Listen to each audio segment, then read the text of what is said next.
Why did do that?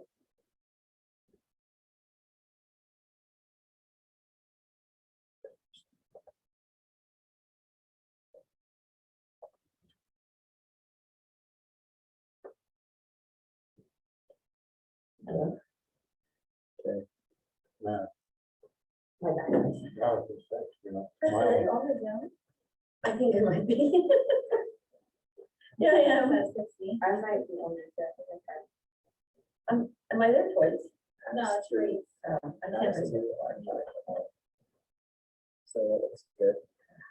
Yeah, and then just, you see one house.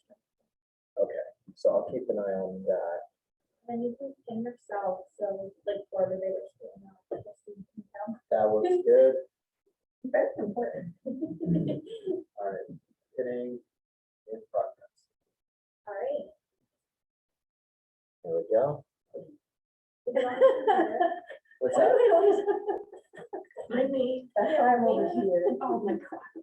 I'm excited to cry. So now that should That's tell us. not- it's probably type of thing. Okay, can someone text that they can hear us or tell us if you can hear us? I see the microphone. Just doing a sound check. Oh, you're first. I can hear you. Can or cannot? Ken. Can. All right.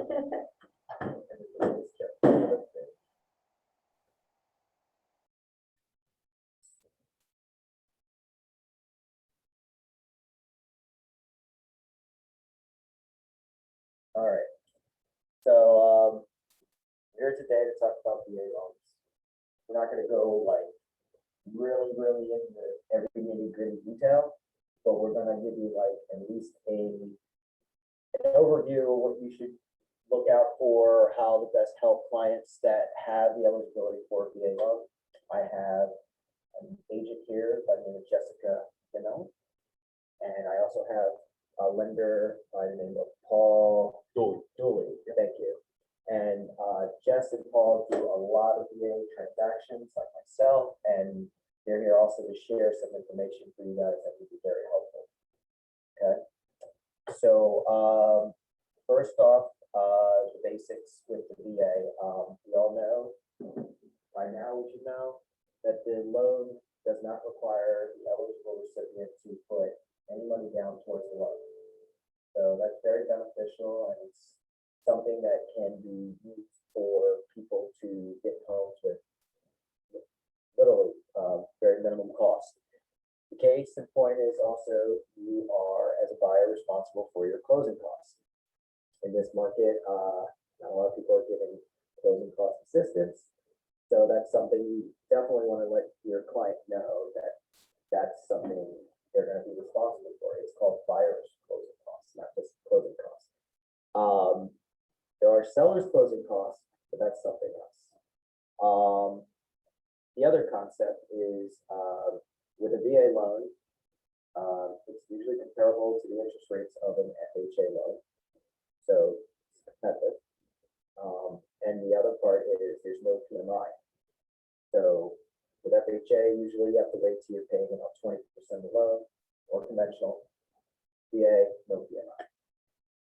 So that's another reason why, right off the bat, it's an obvious reason why you do not want to miss out on the opportunity of helping someone utilize that loan type. Questions so far? Just waiting, anybody needs to unmute. Okay. So let's talk about eligibility with the VA loan. And Paul, do you mind if I put you on the spot? Sure, yeah, absolutely. Yeah, so Because there's not everybody who served the military is eligible. it's correct, yeah. So main thing up front before you even go through the pre-approval process, you should have your veteran get his certificate of eligibility.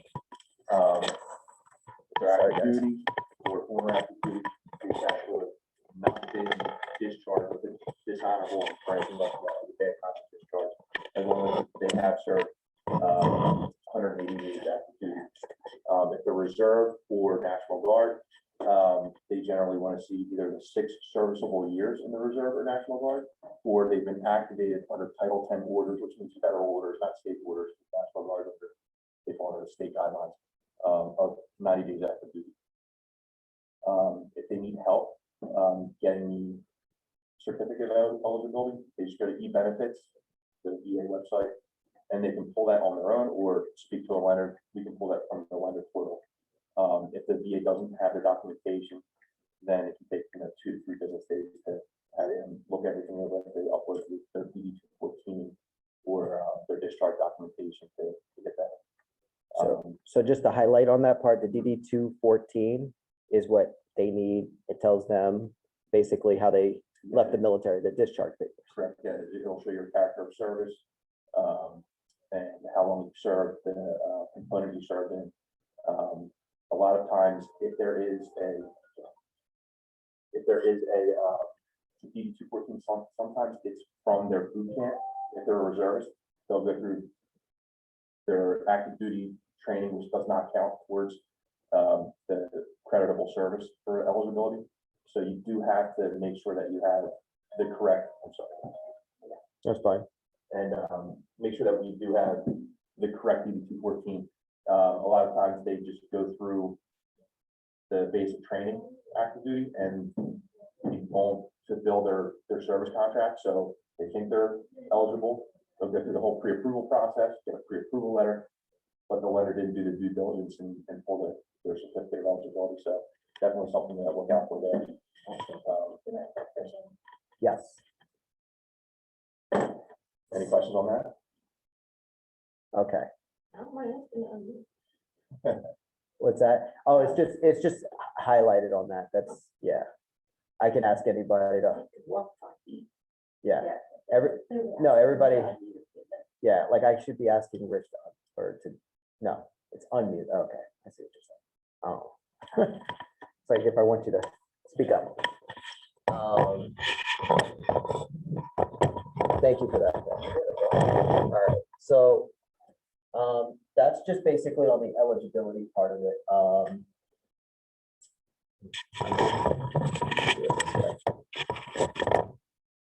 I'm terrible at this stuff, so the next thing we're gonna go over is you know what? There we go. So we went over basically the benefits of using the VA, who qualifies for a VA, and the next thing we would want to talk about is basically, so we talked about the qualifications of the recipient, or the eligibility, let's put it that way, not the qualifications, because qualifications are different with, all right, now you're qualified or you're eligible for your VA loan, but now are you qualified for a loan? And that's different too. And do you want to go over? Oh, yeah, also, Sorry, I just wanted to add something real quick. Please, true, yeah.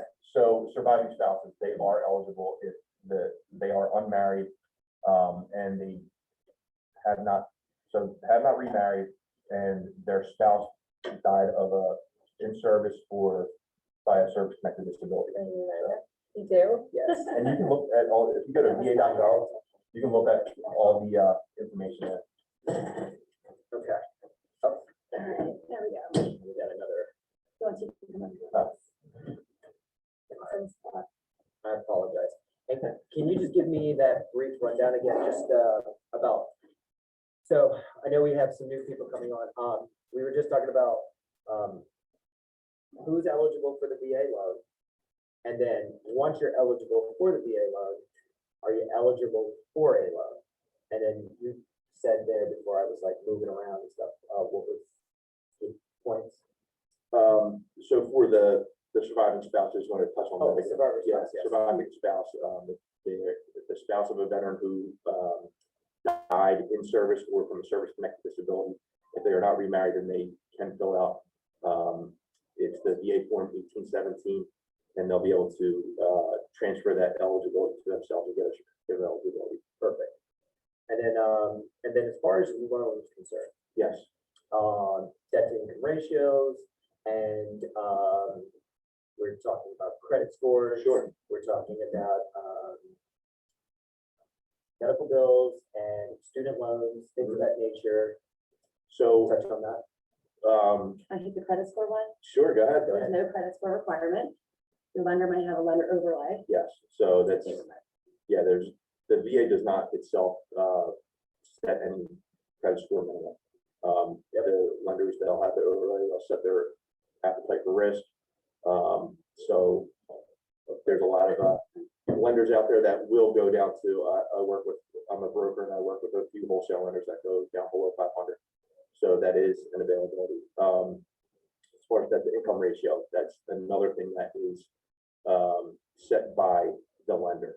A lot of times there is no cap for that's the income ratio, as long as they meet the residual income requirement. I do have the residual income. And then as far as employment and Yes, so employment, they generally want to see, so it's a big hurdle that we run into all the time is a veteran coming off of retiring from service or getting off of active duty. Right. And they can't qualify on their current active duty income because their contract is coming to an end within 12 months. So if they are able to show either their estimated retirement income or they have an offer letter that shows a specified start date, rate of pay, that it is full-time, and we can somehow tie that into what they did prior to in the service to show that employment history in that specific field, or transfer the skills that they have in the military over to what they're doing in the civilian world, then we can get them qualified on that. so the point is, I mean, and I promised we weren't gonna get into like the nitty gritty, but Paul here is giving this detailed information to say like, look, it may not look like maybe someone might not qualify, but depending on the lender, they have options. They do have options. It's just, you gotta know more than one lender that's gonna be able to work with the situation. And some lenders, like Paul was saying, the appetite of risk, I mean, some will take more risk than others, but when it comes to a VA recipient, and Paul was just saying this at a meeting prior to this, is like, they're the lowest default rate loans in the whole mortgage world, of things. The lowest. Correct, yeah, they have the lowest mortgage default rate. They're more likely to close as well. Yeah. They have a 4% higher closing rate than a conventional loan. And we track this data through the Home Mortgage Disclosure Act, application dates, the type of loan, and if it actually closed or got denied. So you take those numbers and the statistics and you look at it, I mean, first of all, only 13% of the military community uses this loan that are eligible for the loan. So you have that, you have the lowest default rate, and then we have this market that we have, and it's like, what do we do? You know? And that's kind of why we're having this class here, because, I mean, like I said, Jessica and Paul, they close a lot of loans with the VA loan, or with the VA loan itself, and it's tough out there for all buyers, regardless if you're VA or not. So if you have a client who's VA eligible, we're gonna try to give you some of the tools you need to encourage them to stay with the entitlement they earned, okay? And give you the strategies how you can be a little dangerous in this market so that they can close and be successful, just like everybody else. You know, we beat cash buyers with VA loans. We beat conventional buyers with VA loans, FHA. It's just, do you know how to use the product to make your client successful? And you know everything that encompasses that. So once you have this information, this is information that Jess and I have taught the listing side, so they can understand why our buyers is the best option for their clients. You know, so we almost kind of sell the loan. Yeah, And definitely to sell the loan. and we, It would be a lot better if we didn't have to settle loan. It would be better if everybody knew about the loans with full potential and say, yeah, bring it on in, because we're not gonna have we're gonna have almost less problems potentially than dealing with any other buyer on the market. And it's not to say it's best, but And to add, we are third largest state for veteran population, so, when I came in 5, 6 years ago and I was told that this was a loan that we just don't use, we don't see anymore, it was a little mind blowing because obviously we should be, using and seeing a lot of it. So, yeah, I mean, these vets are doctors, our nurses, our teachers, our loan officers, thank you. I mean, yes, Paul here is a Marine, and, it's near and dear to us. We have our takes and relationships with the veteran community. But on top of that, they are a buyer just like everybody else in the public that wants to buy. It's just this is why they really want to take advantage of this.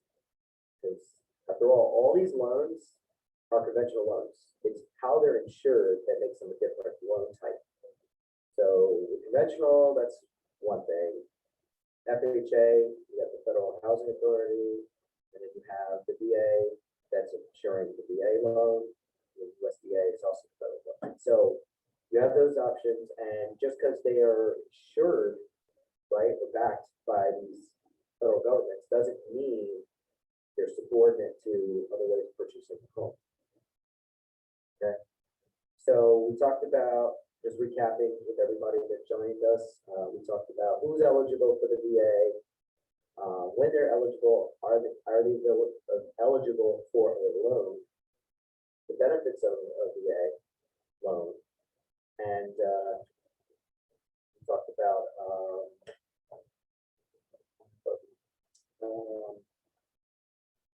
and the qualification for the house we're going into next. So we already qualified the buyer. They're good to go. They're pre-approved. Paul here, he's ready to get them already their loan commitment. That being said, we're looking at houses now. And these insured loan types have qualifications of what allows you to purchase the home and what they deem safe and what they deem not safe. So the most obvious one that most people know about is the termites. That's very similar to FHA and VA, and I would say VA and FHA are very similar when it comes to house qualifications. They're similar, however. There are minimum property requirements for each. FHA is a lot more stringent than the VA. The VA minimum property requirements is not nearly as harsh as the FHA. They just want to make sure that it is structurally sound, safe, and it's healthy. And you can actually go online on VA.gov and find that under the lender's handbook. Is it chapter 12 or 14? Chapter 12 has the minimum property requirements for any VA loan.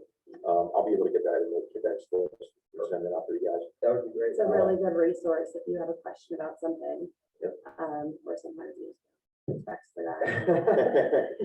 Yeah, so the VA 26.7 is the lender's handbook, and you can have it in full PDF version, always up, and you just control that and search that, and you can find an answer to any question that you might have. Yeah, really, really good resource. So Jessica, what do you find the most common, like if you're talking about like the top 5 things you could find in a house that, NPR, you mean? what's that? In the NPR, in the requirements? Yes. Paint. Always feeling paint. So bill pay, Easy, and that's so easy. I mean, Well, if it was built after 1976, then you can just waive that. Just call up the 78, sorry. But you can call up the VA RLC if the appraiser did flag that. The RLC is the regional lending center. We're in Cleveland, so you can call the 800 number, give them the appraisal number, just ask them to waive that if it is guaranteed not a lead fee issue. It's more cosmetic at that point.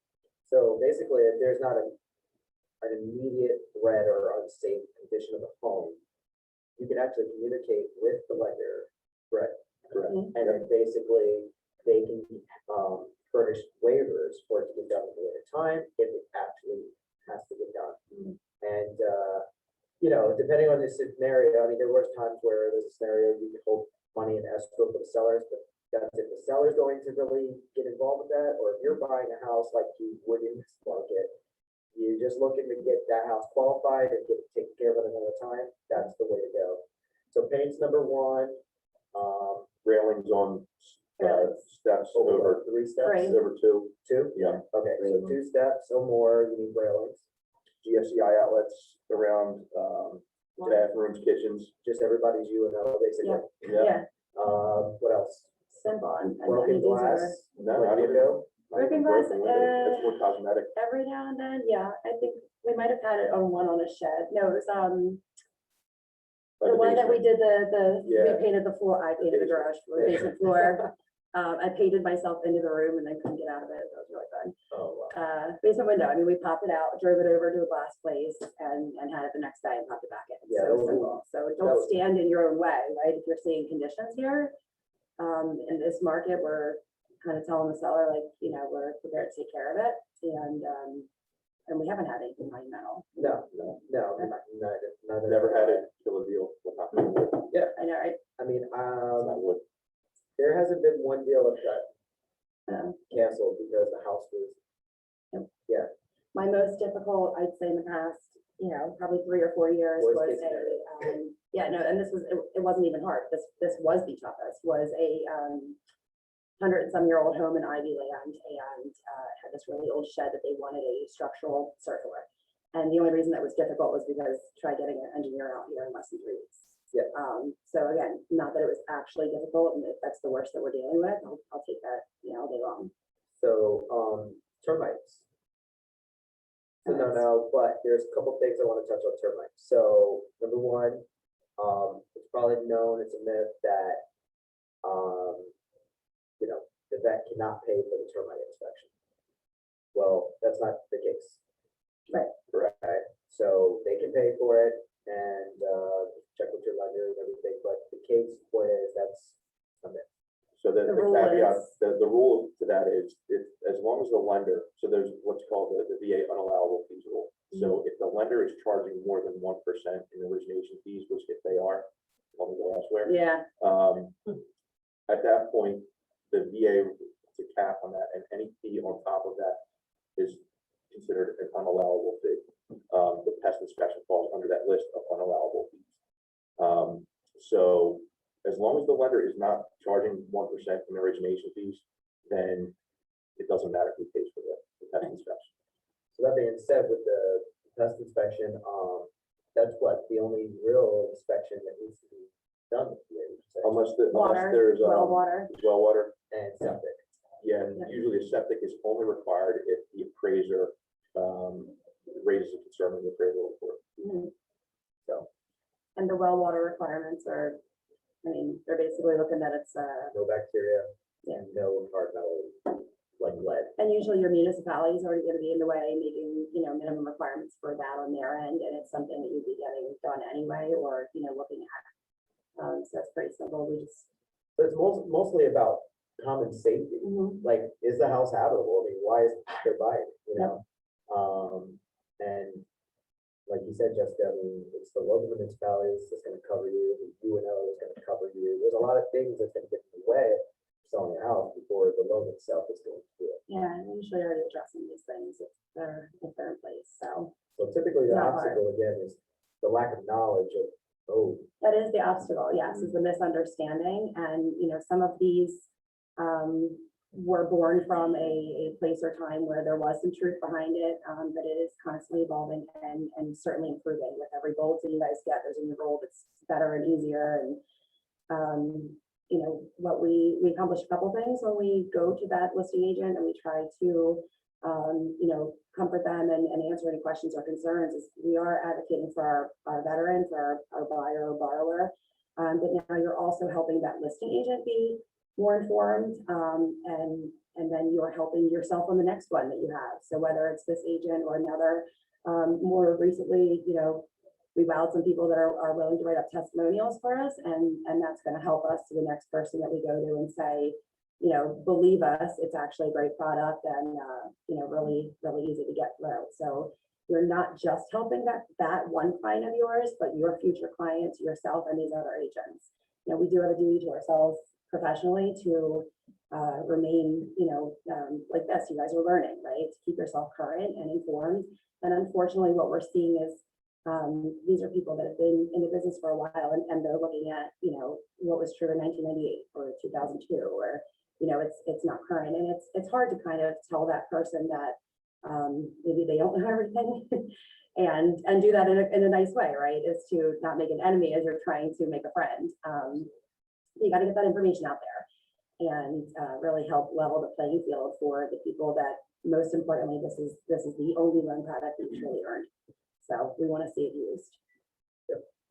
And I mean, just to piggyback what you said, I mean, once someone goes through a VA experience or a VA transaction and they experience that everything went without a hitch, okay?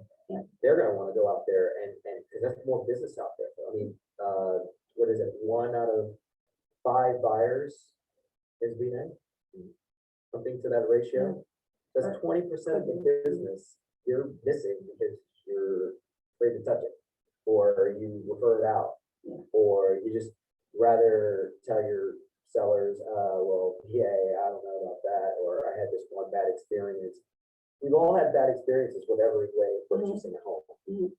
You know, cash buyers will cancel a contract.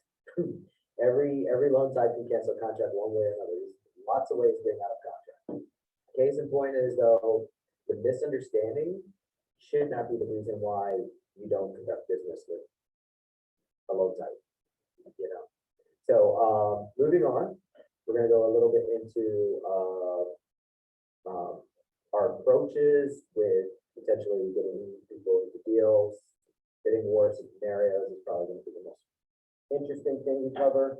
But the key thing is we're gonna give enough time, do like a Q&A. So if anybody has any questions, they can just ask and we'll do the best we can to answer your question. Just, sorry, OCD, just getting that leveled.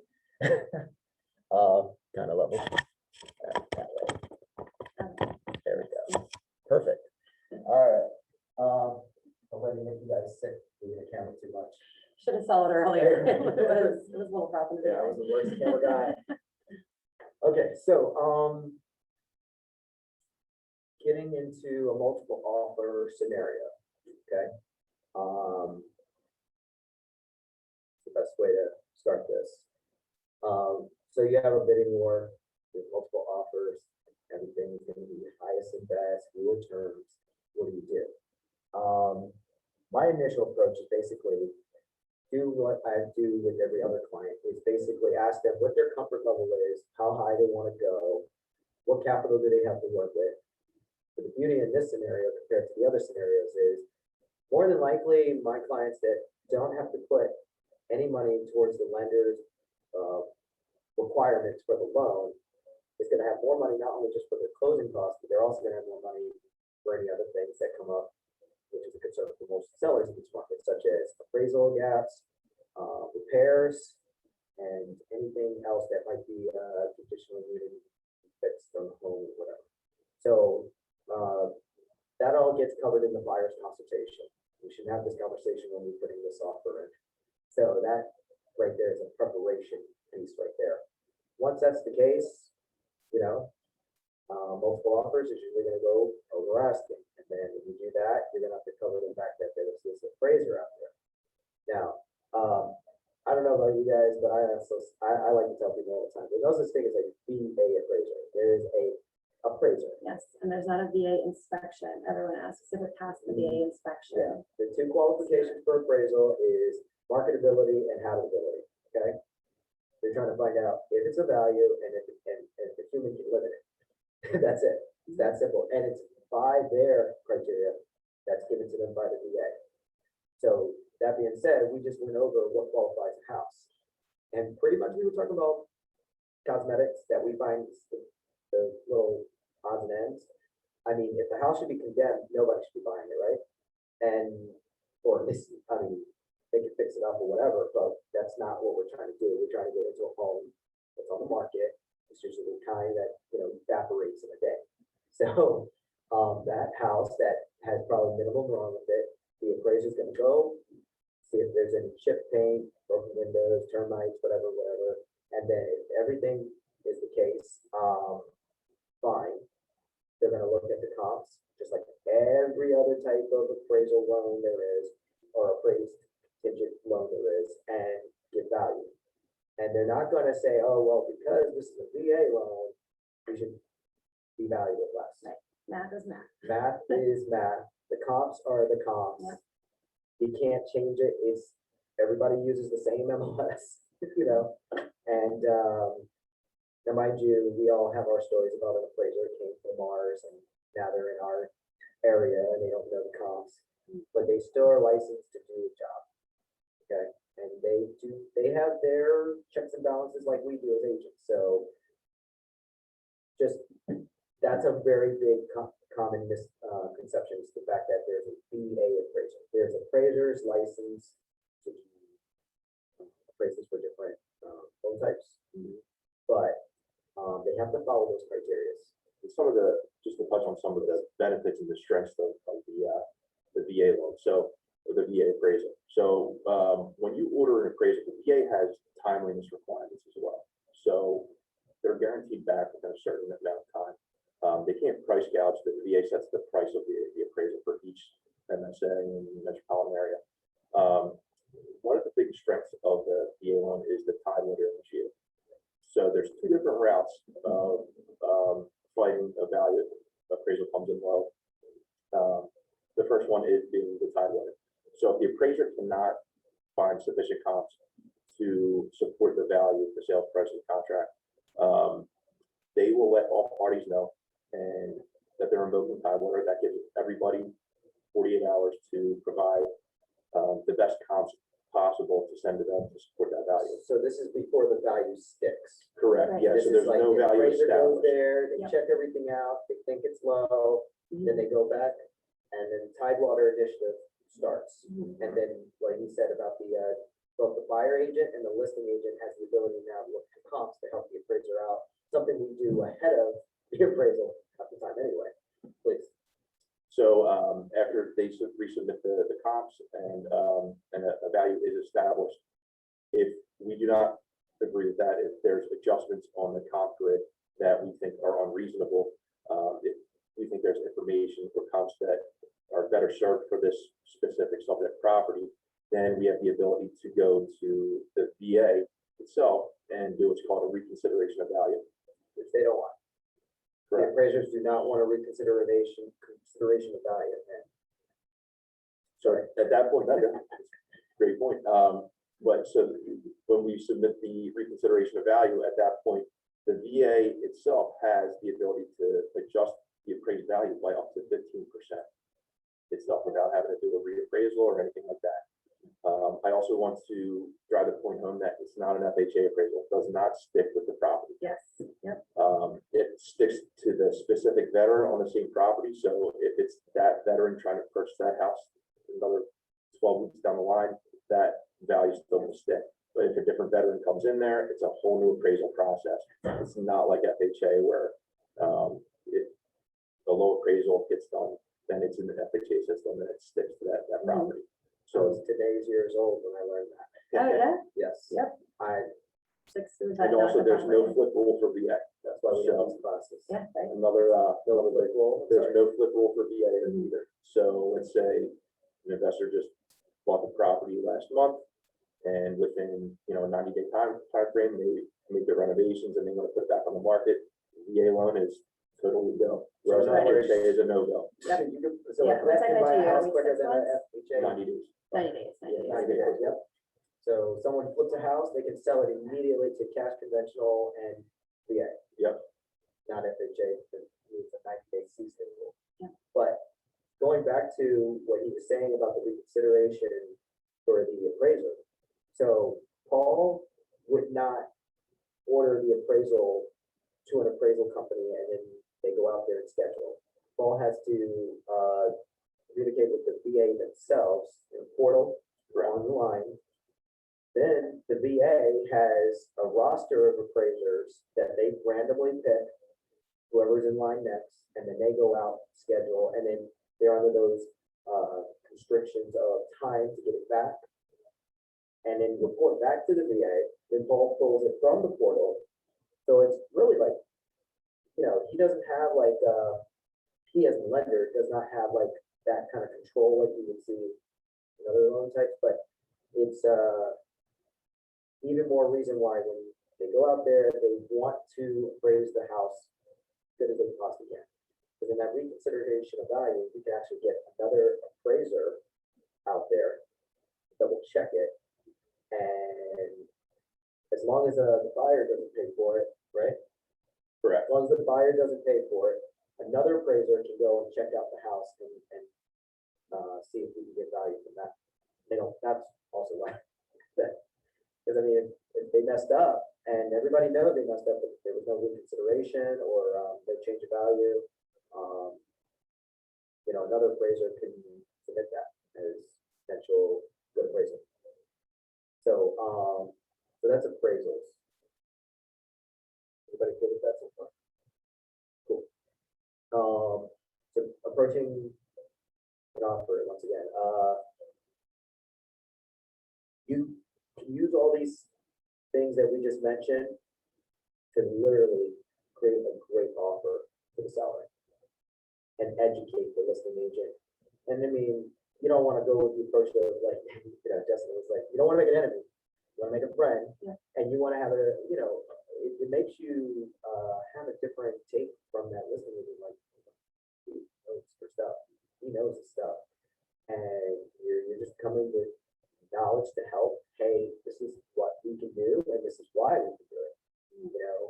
I can go over asking no problem because my client doesn't have to put money down. I can go over asking because if anything, we get a lot of opportunities to make sure we get the most value out of your listing when it comes to appraisals. And I took a look at your house and I see everything's pretty much compliant with its condition. So we don't really have to worry about habitability. We just need to worry about are we in the right ballpark figure and the terms, attractive to your client. That's it. That is literally it. So when it comes down to it, people typically see that pretty well. Other people might still be like, okay, great. Let me do best and highest, and we just do just that, and then we go from there. Did you want to add anything as far as? Make sure you're making that phone call, because I can't tell you how many times I get the other side that says, this made all the difference, the conversation, the time that you took explaining it. Do not wait for them to come to you with their objections, because they won't. Yeah. They will tell you, oh yeah, I'm good with VA. And then as I have this conversation with them and they're telling me they're good with VA, 4 or 5 objections came up in this conversation. So they're saying they're good with VA, but if we did not address it, in their head, they had, A, B, C, D, E, what they think makes it a inferior product. And then by the end of that conversation, they find out that not only is it not inferior, but in many points it is superior. And they say, hey, I'm great with VA, no problem with it at all. That's what they're going to verbalize to you until you start picking deeper into it.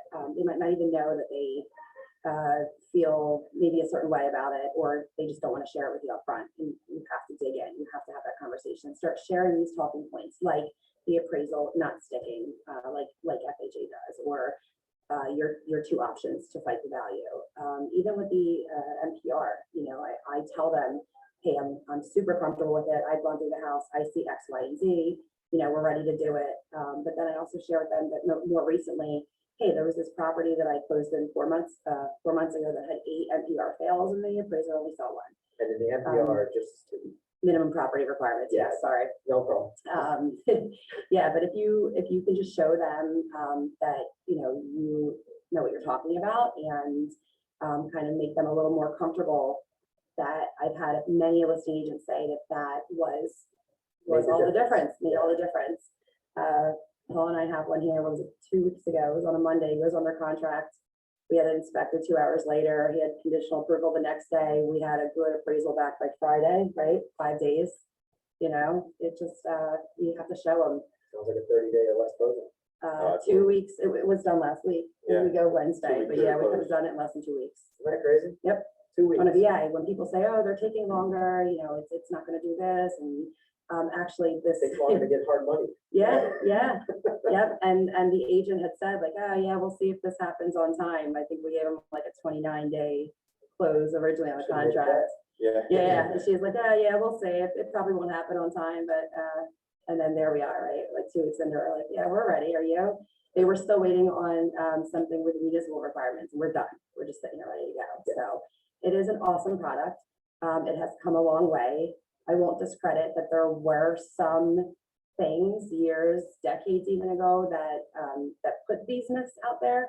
But again, it's our job to stay current, right? So what was true, 20 years ago is not true today. And don't be afraid to pick up the phone and have that conversation. If you don't, this class, you just stop watching now because you can know everything. If you're not sharing it with the other side, it's not going to get any further. I mean, use this as tools.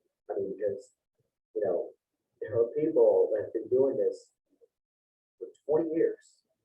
And they have not kept up with the laws that have changed. I mean, we all know there's deed restrictions and lending restrictions that have changed. So this is all about what we're talking about here. Mhm. Things have changed. And now it's like, okay, we have now tools to get people in homes a different way, a way that they've earned. I mean, like, who wouldn't want to have this loan to be at their disposal? Except those who served our country earned it.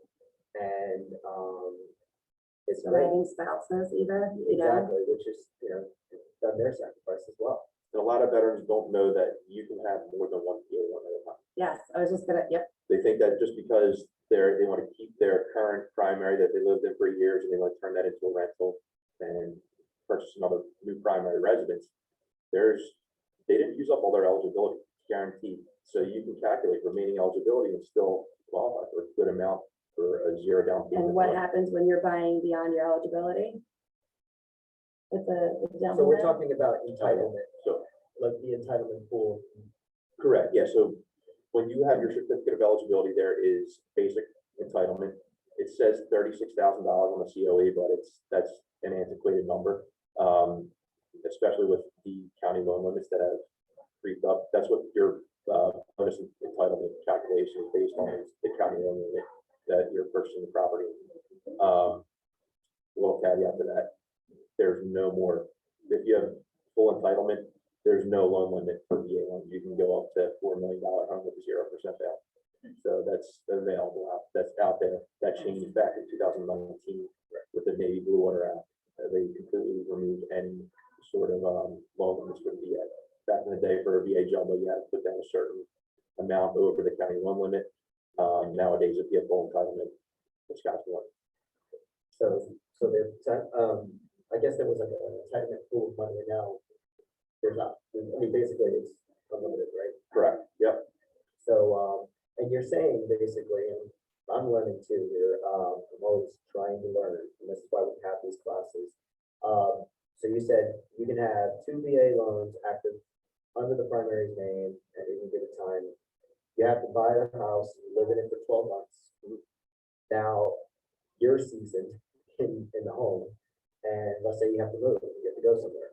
What do I do if I want to still use? So let's just say I had bought a house that's $200,000. I moved in, I lived there for a year. Now I gotta move, or PCS, permanent change of station, just going from one duty station to another.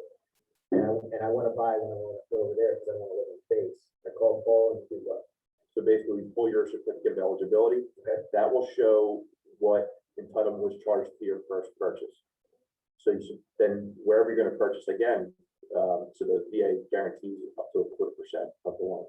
So that's where this math's going to come in. So whatever that entitlement charge is, you figure out what the county loan limit is, where you're going to purchase, divide that by 4, subtract that entitlement charge, that number right there, you multiply that by 4, and then that's the amount that you can purchase with, again, with your remaining entitlement without having to put any down payment. So what does people think to this day that you can only? Because it's still in the textbooks that way. Okay, Yeah. okay, I mean, that's. I read a what- real estate licensing book the She other day that teaches still real has. estate, by the way, she's in our school, and she teaches how to get your PA license, which we can always give you guys information on. But yeah, it's in the textbook. So You're learning this. One of the textbooks said you cannot use it for more than one home at a time, and that you cannot use it more than twice ever. So this is also a way to. It's not Yep, true. it's so not true, and I'm like, want me to read this out here? But I know. Now, it doesn't have to be your primary, or can it be a vacation home? Has to be a primary. Okay. You have to, it has to be your primary, residence. Now, your family can satisfy that occupancy requirement. So let's say we do have a active duty military member who's stationed out in California, wants to purchase a home back in Pennsylvania, for his kids to grow up in, that his spouse is gonna move into, or even have his kids live with his parents to move into. Family and dependents can satisfy the occupancy requirement as a primary residence. So we do come across that quite often. And then here's some other cool things, when it comes to, other incomes that the VA deem as like qualifying income, okay? So, when you're out of the military and you have, form of disability, it's called surplus.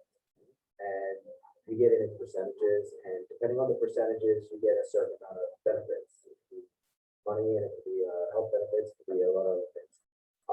If you're eligible for 100% disability, you're able to, in the state of Pennsylvania, get exempt for real estate property taxes. So look at the debt to income ratios there, look how strong of a buyer you are there. Like your price point, you're not factoring in more, property taxes. You don't have mortgage insurance, no property taxes, and then zero down. It's a good time to touch on the funding fee, actually, Okay, with the service connected disability. perfect. Yeah, so if you have at least 10% disability, rating from the VA, then you're exempt from the funding fee. And the funding fee is a percentage of whatever loan you're borrowing, to basically fund the VA program. So, yeah, if they're at least 10%, they're waived. And the beauty about that is it's not something they pay for upfront, it rolls into the mortgage, if they have to pay for it. Yeah, so that's the only fee that can get rolled into a loan amount, on a purchase transaction. So if it's like a $5,000 funding fee that they're being charged with for 30 years, with the lowest interest rate on Dr. Value, depending on credit score, of course. And then you don't even live in the home for 30 years, do the math, you know, they're paying that little of it. Now, it does go up, the percentage of how much it's calculated the next time you use the VA loan. Yeah, so your first time use was, depending on if you're active duty or reserve, it was 2.12%. And then, So not two, you're not paying 3.5 or 5. that's subsequent, the subsequent use is 3.6%. Yeah. So, Is that the funding fee? Because that was my question. I have a friend that's going through VA now. Mm. She forgot how to do it. She's one of my daughters, but they have two different mortgages that they're going through, and one, the fees are significantly higher than the other, and it's both for a VA loan. really, well, so that's the main thing. Unfortunately, a lot of these big name lenders out there, they were having Smetterens. who knows? Yes, yeah. They have an acronym in their name. They will take advantage of veterans and charge an exorbitant amount of points. Yeah. That's one of the biggest things why Is that what they're paying? it's probably either points or origination. Points of the origination fee, and sometimes even the rate. I saw one the other day that came in at what, 5 1/4, and I think you had them at like 4 3/4 maybe. Yeah, The interest rate. Mhm, Yeah. mhm. Yeah, so definitely, I mean, Yeah, I had told her that. I said, I think they're. Because yeah, I so believe look at the box A fees, if they have a loan estimate, the box A fee is where you're gonna see the difference. Okay. So that should be blank. Okay. Box A, the lender from the origination, Yeah. that should be. Did they charge? No, the funding fee doesn't change from the lender to lender. Yeah. Right. Yeah, but yeah, you're probably seeing Unless points of they have- origination fees. Unless one of the lenders ran a quote, and didn't have the Proper subsequent use information, or yeah. first. Yeah, time. they're first time buyers need Okay. National Guard. Gotcha. Just got back. Got it. Yeah, so that should be first time use. Right. And that, you'll find that under box B. Loan estimate. so So are there certain companies that are better I always recommend, going through a mortgage broker. What can I say? Always, and that's what Yeah, I was no, gonna say. no, no, I was- But just to his point, I mean, you just heard, Jess say, I mean, he doesn't charge, loan origination, right? But he had a lower interest rate than someone else that would probably charge you to get a lower interest rate. Right, That's so they good. have a higher Rate rate origination. often and up to a 1% origination. fee. Yeah, I always And this recommend is not a shopping with a multiple, shop.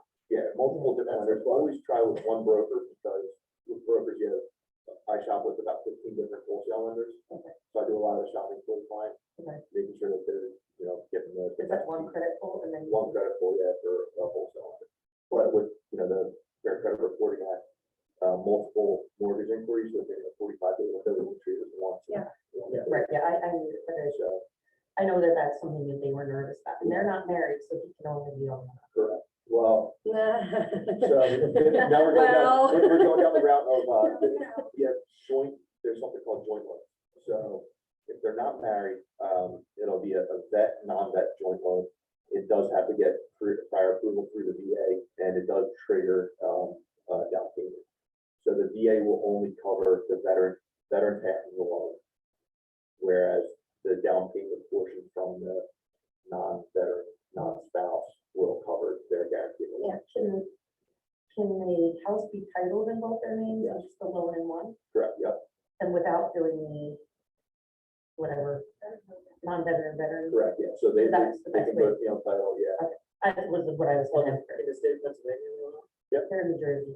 Okay, because I know We're- in we're Jersey. So it really does depend on the lender. Some underwriters are stringent about not allowing that. Okay, so that's Well- that's a lender. Well, it's a lender specific piece. yeah. Okay. So, but we've done a ton where Good to know. we have, fiancés that aren't married yet, Right. purchasing together.